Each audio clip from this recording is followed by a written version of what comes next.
luar negeri di Amerika, Ya. seorang atlet itu, terkena preeklamsia, yang Mmm, harusnya notabene kan atlet dia sehat, pola hidupnya iya, sehat, dia makanan dijaga, tapi pada saat hamil terkena preeklamsia. mhm. Jadi yang ternyata setelah dipelajarin, preeklamsia itu bisa menyerang siapa aja. Nah itu makanya, penting banget dilakukan sekarang universal screening itu. Jadi, nggak hanya pada populasi yang berisiko atau orang-orang berisiko, tapi pada semua kehamilan.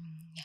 Dok, seberapa persen, hasil USG itu menentukan kondisi janin? Mhm. Gitu ya, karena sekarang tuh kan lagi tren ya Dok ya, kalau saya lihat di influencer-influencer tuh lagi ada yang namanya tes NIPT Ah, iya gitu, iya. yang infonya tuh ini bisa sampai 99% Iya akurat iya gitu. iya. Nah, jadi kayak kalau kita USG aja itu berapa persen dan kapan sih kita mungkin butuh tes NIPT ini? Oke.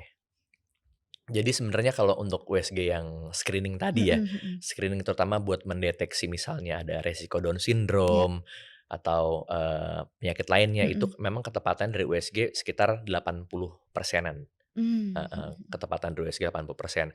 Tapi pada saat dia dikombinasikan dengan NIPT Iya, atau non invasive prenatal testing mhm. itu bisa sampai 99% ketepatannya, betul yang tadi Mmm, C mhm bilang. mhm. Jadi memang, dengan ada kombinasi itu semakin akurat. Nah, tapi yang perlu, saya jelasin sebenarnya pemeriksaan NIPT itu bukan pemeriksaan, apa namanya, gold Wajib. standard, wajib ya. Mmm, Jadi sebenarnya dia itu ada pemeriksaan screening.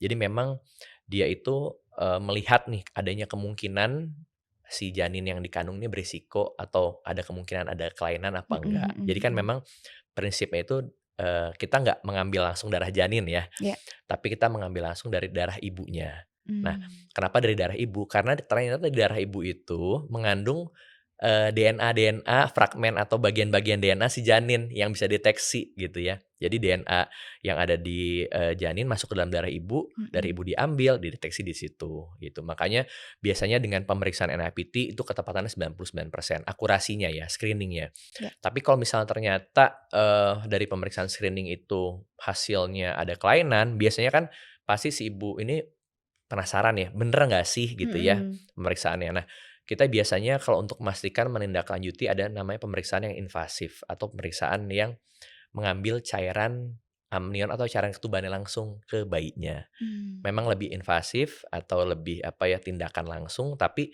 itu, akurasinya udah 100% gitu.